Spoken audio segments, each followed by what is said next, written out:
आदित्य और आरोही की एक छोटी सी मुलाकात प्यार के मुकाम तक पहुंच गई।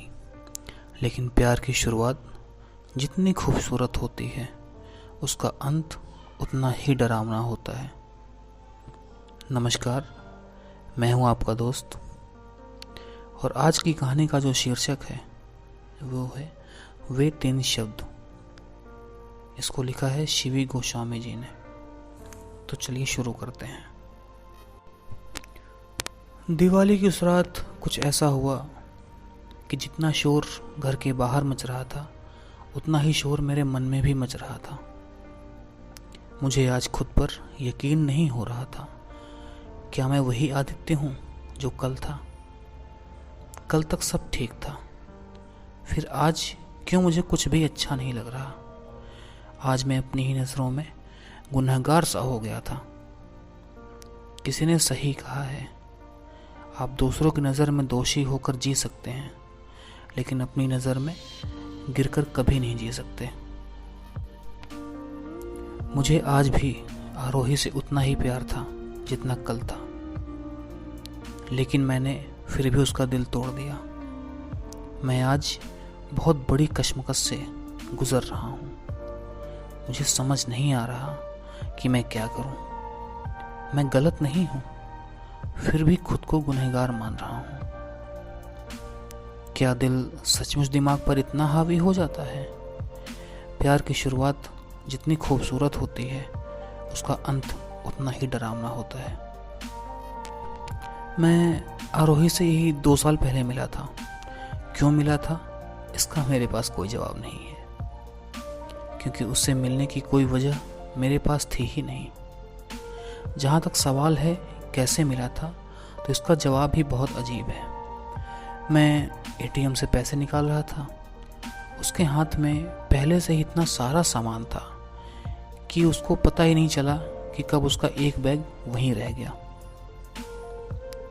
मैंने फिर उसको एक्सक्यूज़ मी कहकर पुकारा और कहा, आपका बैग वहीं रह गया था।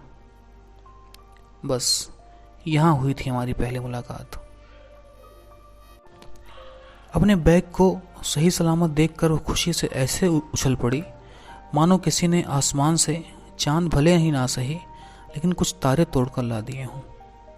लड़कियों की खुशी में इस तरह का बर्ताव करने वाला फंडा मुझको आज तक समझ नहीं आया। उसकी मधुर आवाज़ में थैंक यू के बदले जब मैंने इट्स ओके कहा, तो बदले में जवाब नहीं सवाल आया, और वो सवाल था, आपका नाम? मैंने भी थोड़ी स्टाइल से, थोड़ी शराफत के साथ अपना नाम बताया। जी, आदित्य। ओह, मेरा नाम आरोही है, उसने मुझसे हाथ मिलाते हुए कहा। भैया, कनॉट प्लेस चलोगे? मैंने आश्चर्य से उसकी तरफ देखा। यह सवाल उसने मुझसे नहीं बल्कि साथ खड़े एक ऑटो वाले से किया था। नहीं मैडम जी, मैं तो यहाँ एक सवारी लेकर आया हूँ। यहाँ उनका 5 मिनट का काम है, फिर मैं उनको लेकर वापस चला जाऊँगा। ओह, मायूसी भरे स्वर में आरोही ने कहा। मैंने सोचा मैं पूछूं या नहीं, पर जब इंसानियत निभा ही रहा हूँ तो थोड़ी और निभाने में मेरा क्या चला जाएगा। जी, दरअसल मैं कनॉट प्लेस ही जा रहा था, लेकिन मुझे थोड़ा आगे जाना था। अगर आप कहें तो मैं आपको वहाँ तक छोड़ सकता हूँ, मैंने आरोही की तरफ देखते हुए कहा। उसका जवाब हाँ में था। यह उसकी ज़बान से पहले उसकी आंखों ने कह दिया था। मैंने उसका बैग कार में रखा और उसके साथ कार से चल पड़ा। रास्ते में हमने एक दूसरे से काफ़ी बातचीत की। क्या आप यहीं दिल्ली से हैं? मैंने आरोही से पूछा। नहीं, मैं तो यहाँ अपने आंटी के घर आई हूँ। उनकी बेटी यानी मेरी दीदी की शादी है, इसलिए आज मैं शॉपिंग के लिए आई थी, आरोही ने एक स्माइल के साथ कहा। कमाल है, दिल्ली जैसे शहर में अकेले शॉपिंग, जबकि आप दिल्ली की हैं भी नहीं। मैंने बड़े आश्चर्य से पूछा। अरे नहीं, दिल्ली मेरे लिए बिल्कुल भी नया शहर नहीं है। मैं दिल्ली कई बार आ चुकी हूँ। मेरी स्कूल से छुट्टियों से लेकर कॉलेज की छुट्टियाँ यहीं बीती हैं, इसलिए दिल्ली मेरे लिए नया नहीं है, और ना मैं दिल्ली के लिए। मैंने और आरोही ने कार में बहुत सारी बातें की। वैसे मेरे से ज़्यादा उसने बातें की। बोलना भी उसकी हॉबी में शामिल है, यह उसके बिना बताए ही मुझे पता चल गया था।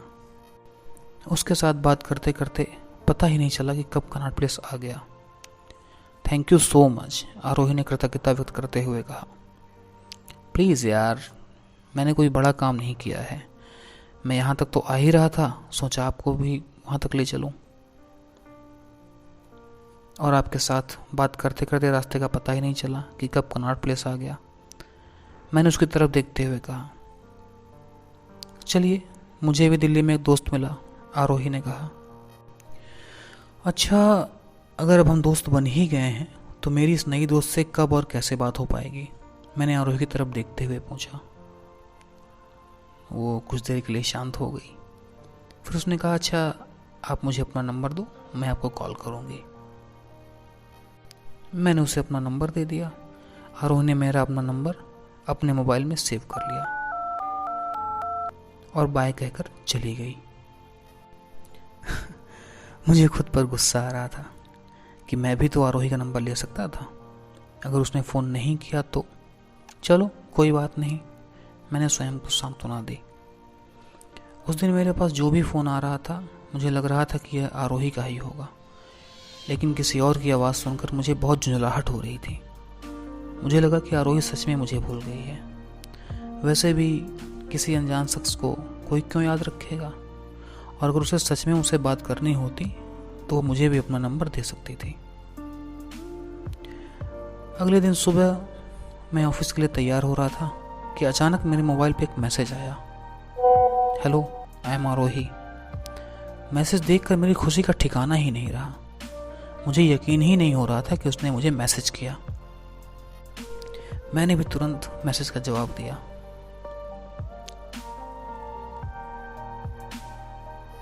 बस यहीं से शुरू हुआ हमारी बातों का सिलसिला। जहाँ मुझे अभी कुछ देर पहले तक लगता था कि अब शायद उसे दोबारा मिलना होगा, लेकिन कभी कभी जो आप सोचते हैं उससे थोड़ा अलग होता है। आरोही की बड़ी बहन की शादी मेरे ही ऑफिस के सहकर्मी से थी। जब ऑफिस के मेरे दोस्त ने मुझे शादी का कार्ड दिया तो शादी की तारीख और जगह देखकर मैं समझ गया कि हमारी दूसरी मुलाकात का समय आ गया है। पहले तो शायद मैं शादी में ना जाता, लेकिन अब सिर्फ और सिर्फ आरोही से दोबारा मिलने के लिए जा रहा था। मैंने झट से उसे मैसेज किया, मैं भी तुम्हारी दीदी की शादी में आ रहा हूँ। आरोही के जवाब में मैसेज आया, लेकिन आदित्य, मैंने तो तुम्हें बुलाया ही नहीं। उसका मैसेज देखकर मुझे बहुत हंसी आई और मैंने ठिठोली में लिखा, तो उसका जवाब आया, तो क्या मतलब, तुम बिना बुलाए आओगे? किसी ने पूछ लिया तो? मुझे फिर से बहुत हंसी आई और अपनी हंसी रोकते हुए मैंने उसको फ़ोन किया। हेलो आरोही, तुम बिना बुलाए आओगे शादी में, ऐसा उसने मुझसे कहा। तो मैंने कहा, हाँ, तो मैं डरता हूँ क्या किसी से? बस मैं आ रहा हूँ, मैंने थोड़ा उत्साहित होकर कहा। लेकिन किसी ने देख लिया तो? आरोही ने बेचैनी के साथ पूछा। मैडम, दिल्ली है दिल वालों की, यह कहकर मैं हंस दिया। लेकिन मेरी हंसी को उस हंसी के साथ नहीं मिला, तो मैंने सोचा अब राज से पर्दा उठा ही देना चाहिए। मैंने कहा, अरे बाबा, डरो मत, मैं बिना बुलाए नहीं आ रहा हूँ, बाकायदा मुझे निमंत्रण मिला है आने का। ओह, कहकर आरोही ने गहरी सांस ली। तो अब खुश हो तुम? मैंने आरोही से पूछा। हाँ हाँ, बहुत। आरोही की आवाज़ में उसकी खुशी साफ झलक रही थी। उस दिन बारात के साथ जैसे ही मैं वेन्यू पे पहुंचा तो बस मेरी निगाहें एक ही शख्स को ढूंढ रही थी। वहाँ पर बहुत सारे लोग मौजूद थे, लेकिन आरोही नहीं थी। काफ़ी देर तक इधर उधर देखने के बाद भी मुझे जब आरोही नहीं दिखी तो मैंने उसको कॉल की। कहाँ हो तुम? मैं कब से तुम्हें इधर उधर ढूंढ रहा हूँ, मैंने बेचैनी से पूछा। आओ, पर क्यों? उसने चिढ़ाते हुए कहा। मैंने भी उसको चिढ़ाते हुए कहा, ओ ठीक है, फिर लगता है कि हमारी मुलाकात पहली और आखिरी थी। अरे क्या हुआ भाई, बुरा लग गया? अच्छा बाबा, मैं आ रही हूँ, उसने हंसते हुए कहा। लेकिन तुम हो कहाँ?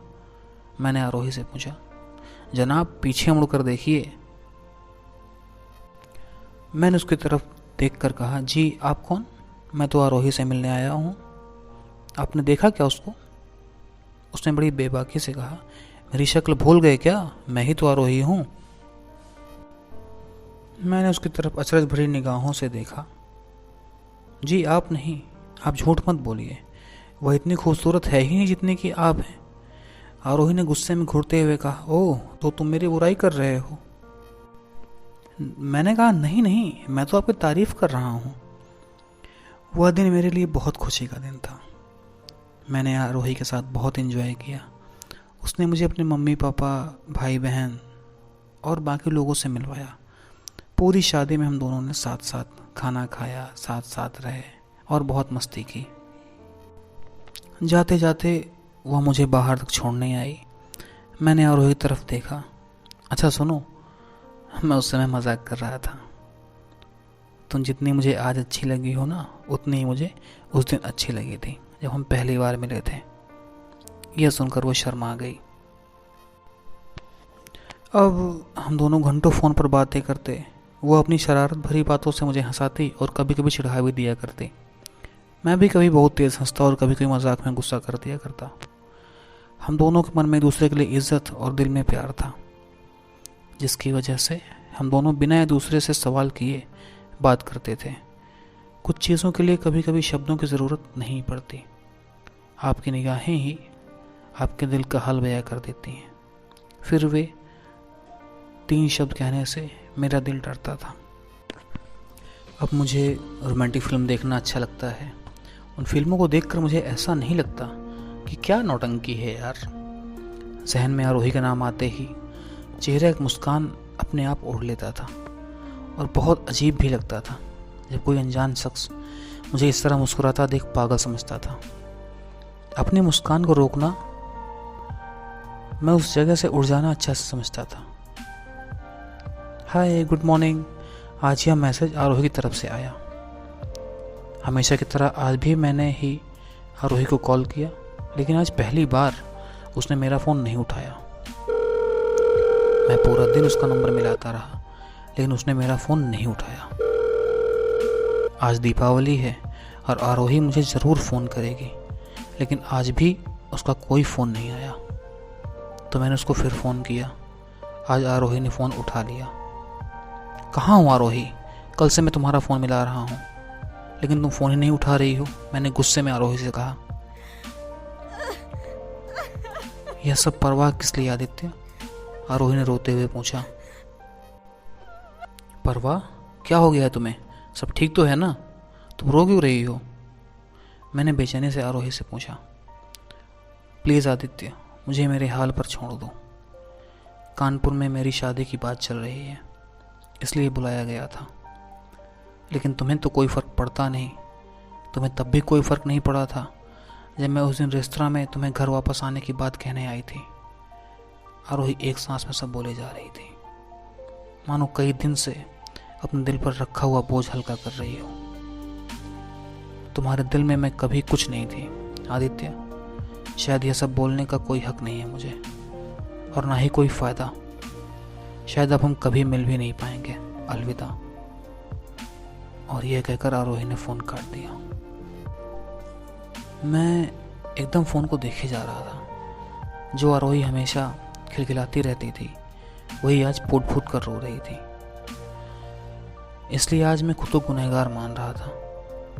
लेकिन अब मैंने फैसला कर लिया था कि मैं आरोही को और नहीं रुलाऊंगा।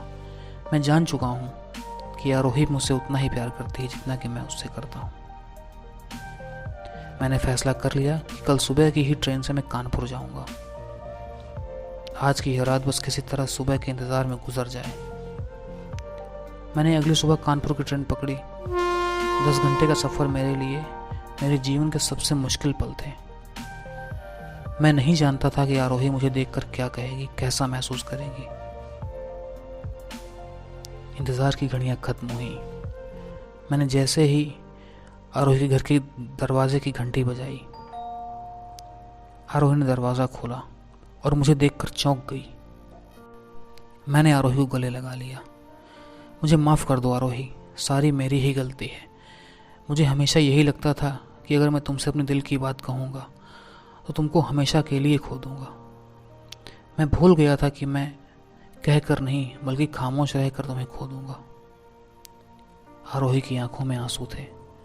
उसके घर के सभी लोग वहां मौजूद थे। मैंने आरोही की आंखों में आंखें डालकर कहा, कल तक मुझ में हिम्मत नहीं थी, लेकिन आज मैं तुम्हारे प्यार की खातिर यहाँ आया हूँ। आई लव यू आरोही। बोलो, दोगी तुम मेरा साथ? मैंने अपना हाथ आरोही तरफ बढ़ाते हुए कहा। आरोही ने अपना हाथ मेरे हाथ में रखते हुए आई लव यू टू। आज आरोही और मेरे इस फैसले में उसके परिवार वालों का आशीर्वाद भी शामिल था। बस इतनी सी थी ये कहानी। अगर आपको मेरी ये कहानी पसंद आई तो मेरे चैनल को सब्सक्राइब करें और बेल आइकन को ज़रूर दबाएं। और आपको कैसे लगी कमेंट सेक्शन में ज़रूर बताएं। Thank you.